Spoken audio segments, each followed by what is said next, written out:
I want to show you something real quick.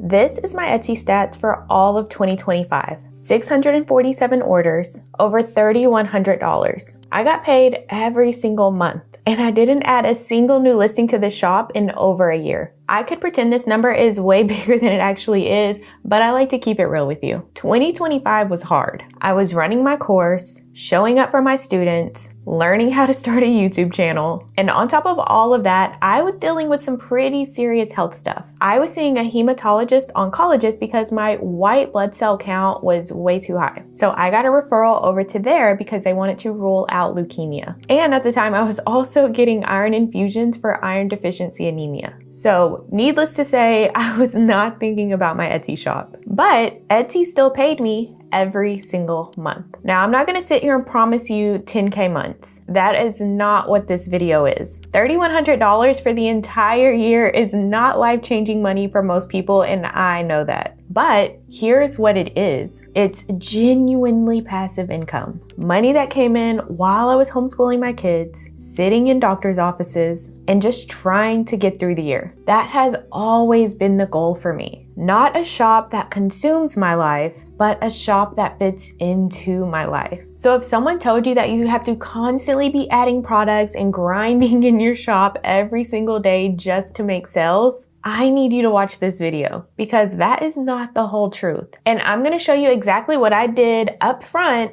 that allowed my shop to keep making money while I was taking care of myself and showing up for my family. So let me tell you why everything everyone else is telling you is only half true. If you've spent any amount of time researching how to make money on Etsy, you've probably heard this. Just keep adding products. Stay active. Post consistently. The more you add, the more you make. And I get why people say that. More high quality listings do mean more chances to show up in search results. That part is true, but here's what nobody tells you. If the listings you already have aren't set up right, adding more of them is just doing more of the wrong thing. You're not building momentum, you're just busy. I started my Etsy shop in September of 2022. I sold principal planners, chore charts, budgeting bundles, mostly productivity tools for people with ADHD. And I kept adding products and optimizing my old listings until I had 41 listings that I was pretty proud of. Then life happened. I stopped uploading in 2024 and I didn't go back. And I want to be clear, it's not because I gave up on Etsy or that Etsy doesn't work anymore. It's simply because I had more important things to focus on. But those 41 listings, the ones that were set up right, researched right, optimized right, they kept showing up in Etsy search results without me. Buyers kept finding them, sales kept coming in, and I got a payout from Etsy every single Tuesday. The shop didn't fizzle out and stop making sales because I left. And that lets you know it's about how well your products are set up in the first place. So I'm gonna walk you through exactly what that looked like for me so you can set up your shop this way too. So let's start with part one, choose the right products. So when I started my shop in 2022, I was using a tool called eRank to do my product research. And I was doing what most beginners do. I was looking for keywords with a high search volume. The more people searching for it, the better, right? And although that sounds logical, here's the problem. People searching for something and people actually buying something are two completely different things. I could find a keyword with 50,000 searches a month and create a product around it and still struggle to make sales because search volume tells you what people are typing into the Etsy search bar, but it doesn't tell you what people are actually typing in their credit card information to buy. And that's the difference that changed everything for me. When I started using Everbee, I stopped looking at search volume and started looking at sales volume. Everbee gives you an estimate of how much revenue a product made in the last month. So instead of asking, are people searching for this? I started asking, are people buying this? And that one shift alone completely changed the type of products I started listing. When I saw that people were buying ADHD themed products and they were selling like hotcakes, that's what I chose to focus on. And that matters because a product that's already selling before you create it is going to keep selling even when you're not working on your shop. So I wasn't guessing about search volume anymore. I was creating products people were actually buying, and I was using the data to do that. So once you do that, you need to do part 2, optimize your listings so Etsy can find you. You can have the best product in the world, but if Etsy can't figure out what it is and who it's for, they are not going to show it to anybody. And then you're going to sit there wondering why your listing is getting buried. This is where listing optimization comes in. Your title, your tags, your description, and your listing photos, because yes, Etsy's AI can see and read your listing photos. So if you get this part right up front, Etsy keeps promoting your products for you long after you've stopped paying attention to your shop. Everbee also has a Chrome extension that works right inside of Etsy. So when I find a best-selling product during my research, I can see the keyword scores, the tags, and all of the data right there in Etsy. And what I've noticed is that when a tag has a green card beside it that says hi, that is a product worth creating. So I'm simply looking at what's already working and I'm selling my own version of it. So instead of ChatGPT giving me random tags and product ideas, I'm spending maybe 10 minutes pulling keywords from products that are already bestsellers. And here's the thing about doing this right the first time. Etsy's algorithm is still reading your listing data every single day. And they are constantly working in the background to match your listing with buyers who are searching for what you've created. And that's why this can be passive. You do the work once, and Etsy does the searching forever. So when I walked away from my shop in 2024, my listings didn't stop selling because they were optimized. Buyers were still finding my ADHD cleaning planners and chore charts and budgeting templates. And that's because I gave Etsy exactly what it needed to keep showing them. So once your search engine optimization is dialed in, you need part 3,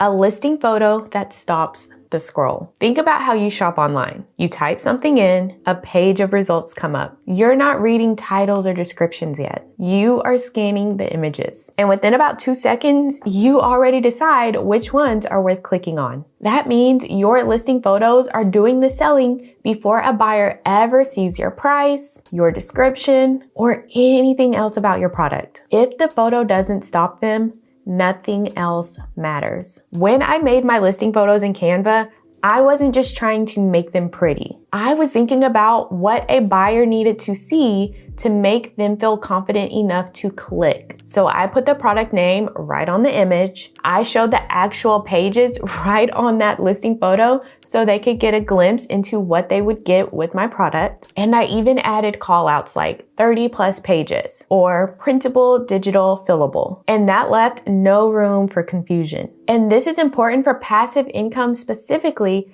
because those listing photos are answering questions and building confidence. So they're doing all the work without you responding to 100 messages. So I wasn't in my shop explaining my products to people. My listing photos was doing all of that for me. And Canva makes this completely doable even if you are not a designer like me. So don't worry about thinking you need to be a graphic designer to make these beautiful images. All you need to focus on is being clear. Show them what they're getting, give them a glimpse at what the pages look like, tell them why your photo is worth clicking on. If your current listing photos are just images with no text, no call outs, nothing that stops the scroll, I would go back and fix those. You are leaving money on the table every single day. A strong listing photo will still be working for you years after you've moved on to your next adventure. Okay, so now let's talk about part 4. Have enough listings to give Etsy something to work with. Now this one is gonna take a lot of pressure off. When I stepped away from my shop in 2024, I had 41 listings, and that wasn't my goal. My goal was 100 listings. So it's 2026 and I still haven't hit that goal yet. But my shop still had 647 orders in 2025. And if you do the math, that's a sale every single day. So if you've been feeling behind because you only have 10 listings or 20 listings,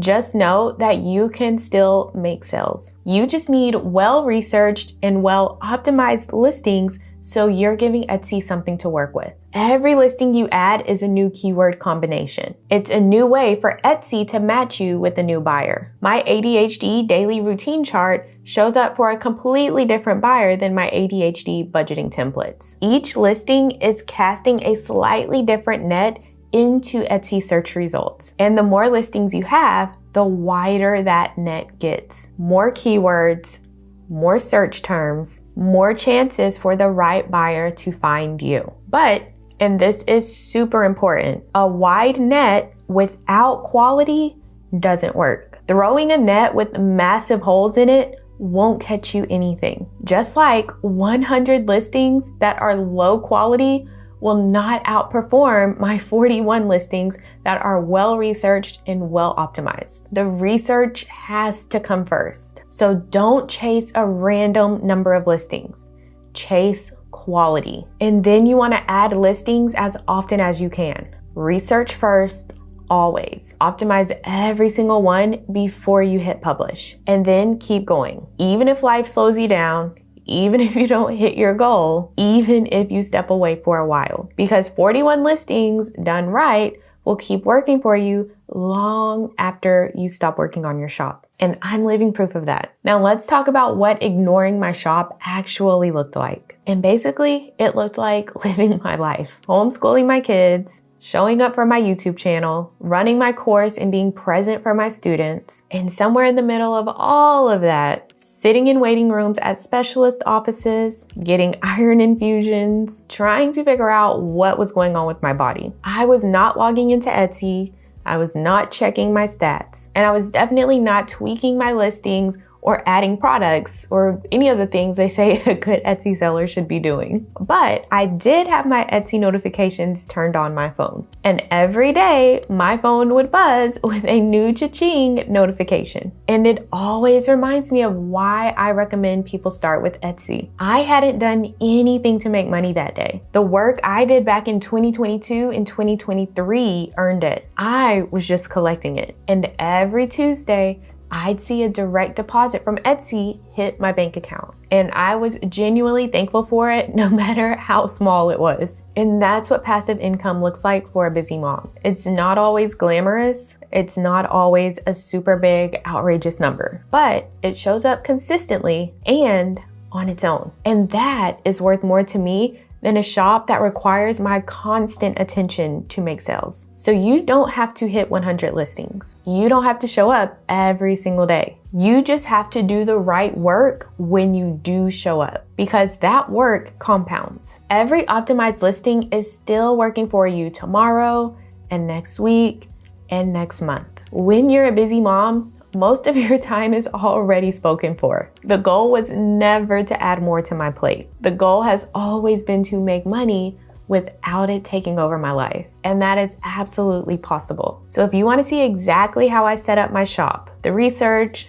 the listings, the photos, everything, I created that for you. The link with all of the details is in the description. And if you're wondering what types of products to actually sell, I put together a video of 7 digital products that are making money on Etsy right now. It's the kind of products that nobody talks about. And in that video, I show you exactly why they're selling. So click the video over here on your screen and I'll see you there.